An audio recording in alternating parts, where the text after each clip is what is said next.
주님께서 여러분과 함께 요한이 전한 거룩한 복음입니다.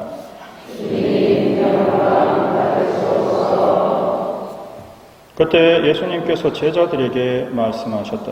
너희가 나를 사랑하면 내 계명을 지킬 것이다. 그리고 내가 아버지께 청하면 아버지께서는 다른 보호자를 너희에게 보내시어 영원히 너희와 함께 있도록 하실 것이다. 그분은 진리의 영이시다.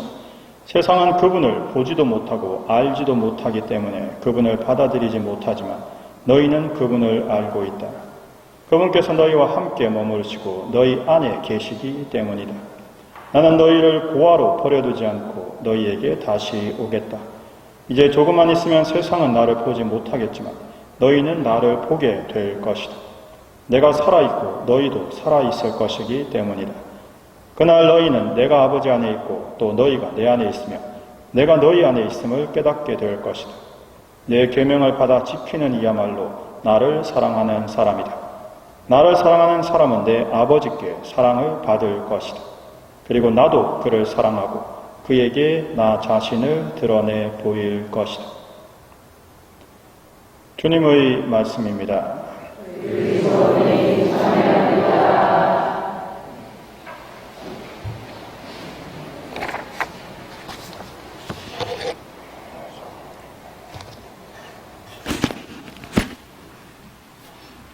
오늘 제가 고른 단어는 사람, 사랑, 삶입니다. 성경에 이 구절이 나온 건 아니고요. 이거는 이 단어 세 개를 제가 자주 묵상하고 서로 연결시키기 때문입니다. 저는 이 세 단어가 모양만 비슷한 것이 아니라 사실 서로 연결되어 있다고 보기 때문에 자주 붙여서 묵상합니다. 그건 바로 이렇게 연결되죠. 사람은 자기가 사랑하는 것을 추구하며 살아간다. 이것을 우리는 사실 계명이라고 부릅니다.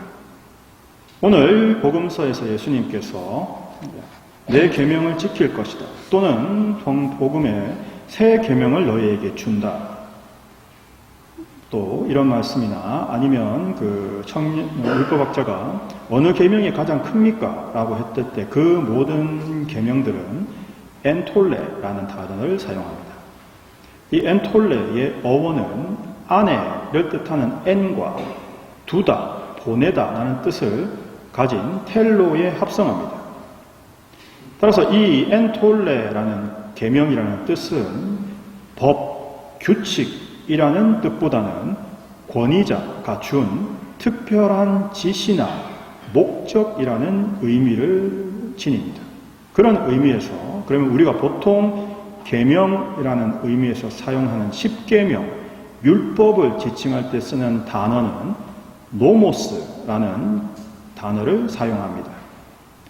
따라서 이 엔톨레라는 계명이란 뜻은 바로 주님이시고 스승이시며 사랑이신 예수님께서 당신께서 직접 행하셨고 당신의 사랑하는 제자들 마음 안에 그 안에 넣어주셔서 따라하게 하신 특별한 명령, 특명에 가까운 의미인 것이죠.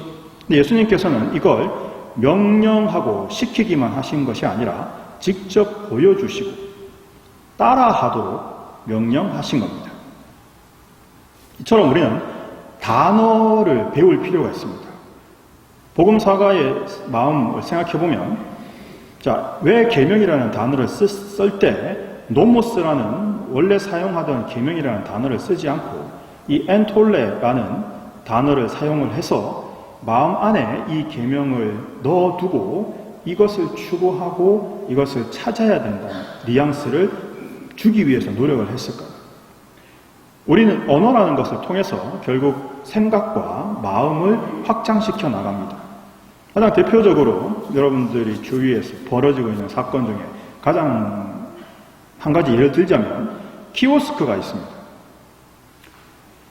예전에 한 몇 년 전만 생각하더라도 키오스크라는 단어 또는 키오스크라는 그 말에 대해서 우리가 생각이나 했겠습니까?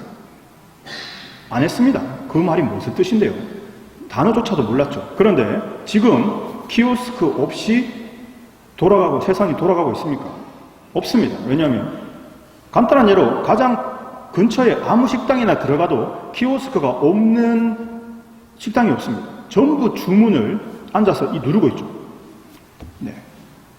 그렇게 생각하면 자, 이 키오스크라는 단어를 내가 익힌다는 뜻은 단지 그 키오스크라는 단어를 안다는 뜻이 아니라 바뀐 문화 그리고 새로운 정보, 새로운 지식을 내가 받아들이고 그거를 훈련한다는 의미가 있습니다.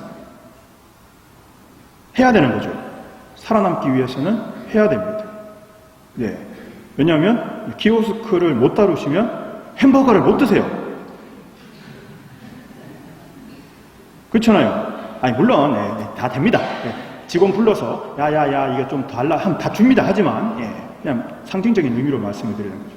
자, 그렇게 생각을 하면 결국 우리에게 있어서 이 단어나 지식이라는 건 거기서 끝나는 게 아니라는 거죠. 이걸 통해서 우리는 분명히 자신의 지평을, 자신의 삶의 영역을 확장시켜 나갑니다.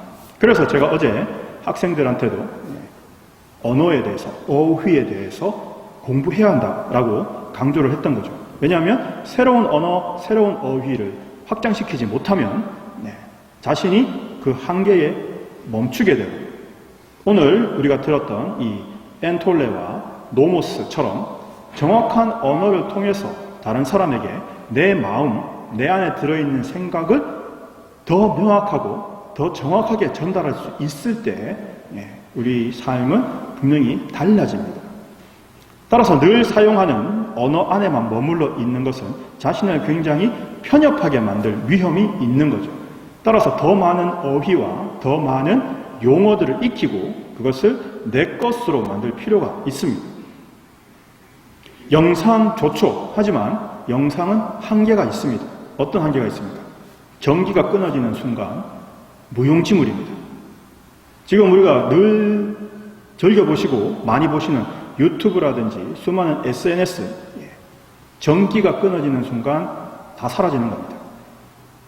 그나마 우리가 수천 년을 걸쳐서 보존해왔고 후대에도 아마 전기가 없어지고도 천년이 살아남을 지식은 기록된 것들이죠. 따라서 우리는 책에서 많은 지식들을 얻고 그것을 내 것으로 만드는 수고입니다. 공부는 절대 쉽지 않죠. 그 수고를 자처해야 합니다. 그렇게 했을 때 우리는 분명히 새로운 것들을 내 것으로 만들어 갈 수 있죠. 그렇게 자신을 더 풍요롭고 확장시켜 나가셔야 되는 겁니다. 따라서 사람은 아까 말씀드렸던 것처럼 사랑하는 것을 추구하면서 살아간다라고 말씀을 드렸죠. 이걸 우리는 삶이라고 부릅니다. 즉 우리의 삶이 사람다운 삶이 되기 위해서는 내가 무엇을 사랑할 것인지를 신중하게 결정하셔야 됩니다. 왜냐하면 결국 내가 사랑하는 것을 따라서 우리는 살기 때문이죠. 그래서 예수님께서, 하느님께서는 먼저 올바른 삶의 모범, 즉 무엇을 사랑하면서 살아야 하는지를 우리에게 보여주고 가르쳐주고 계시는 겁니다. 그리고 그런 삶의 기준을 모든 사람에게 주시기 위해서 양심이라는 모습으로 우리 안에 심어 두셨죠. 하지만 이렇게 하나님께서 심어주신 기준인 양심을 죽이고 예수님의 모범으로부터 우리를 멀리 떨어지게 하는 것이 무엇인지를 보시면 바로 우리가 무엇을 피해야 할지를 알 수 있습니다.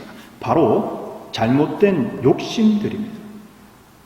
지금도 얼마나 많은 잘못된 욕심들 때문에 나, 너, 우리, 즉 사람이 고통받고 있습니까? 지금 벌어지고 있는 수많은 전쟁부터 시작해서 많은 것들이 전부 사실은 잘못된 욕심들의 결과입니다. 결국 사람은 무엇을 사랑하느냐에 따라서 그 삶이 어떤 의미와 어떤 가치를 가지는지가 결정됩니다. 예수님의 제자들인 우리는 영원한 가치, 영원한 의미를 추구하면서 살아가겠다고 마음을 먹은 사람들입니다. 일반적으로 밖에 있는 다른 사람들, 아직 믿지 않는 사람들을 생각했을 때 그들도 가족이라든지 이타적인 목적을 추구하는 사람들이면 그나마 의미와 가치가 있는 삶을 선택하신 거죠. 하지만 이기적인 이익이나 탐욕을 추구하는 사람이라면 그 삶이 얼마나 불행하고 허무하겠습니까? 하나님께서는 당신께서 계시고 우리를 이끄시고 우리를 가르치고 계신다는 것을, 우리를 기르시고 계신다는 수많은 증거들을 남겨두셨습니다. 실제로 많은 증거들이 있죠. 기적들, 오늘 1독서에서 2독서에서 들었다시피 정말 사도들이 그런 수많은 기적들을 통해서 사람들을 하나님께로 이끌어 왔었습니다. 그리고 실제로 지금도 끊임없이 세계 곳곳에서 하나님의 기적은 우리 옆에 증거로 남아있죠. 하지만 이런 증거들보다 가장 강력한 증거 중에 하나는 나의 삶은 내가 시작하고 내가 끝내지 않는다는 겁니다. 어떻게 내가 시작하지도 않은 삶의 가치를 내가 정합니까? 어떻게 내가 끝내지도 못하는 삶의 가치를 내가 정하겠습니까? 따라서 우리가 살아가는 이 삶은 사랑, 삶으로 설명할 수 있습니다. 즉, 사람이란 사랑하며 사는 존재죠. 사랑이란 사람이 살아가는 방식입니다. 그리고 삶이란 사람이 사랑하는 것이죠. 따라서 우리의 삶은 내가 무엇을 사랑하느냐에 따라서 나의 삶이 사람다운가가 결정됩니다. 여러분은 무엇을 사랑하고 계십니까? 그리고 내가 그 사랑하는 것이 영원한 가치와 영원한 의미를 지니고 있습니까? 우리를 올바른 삶으로 인도하기 위해서 예수님께서는 십자가 위에서 참된 사랑을 보여주시고 참된 사람이 무엇인지를 알려주셨습니다.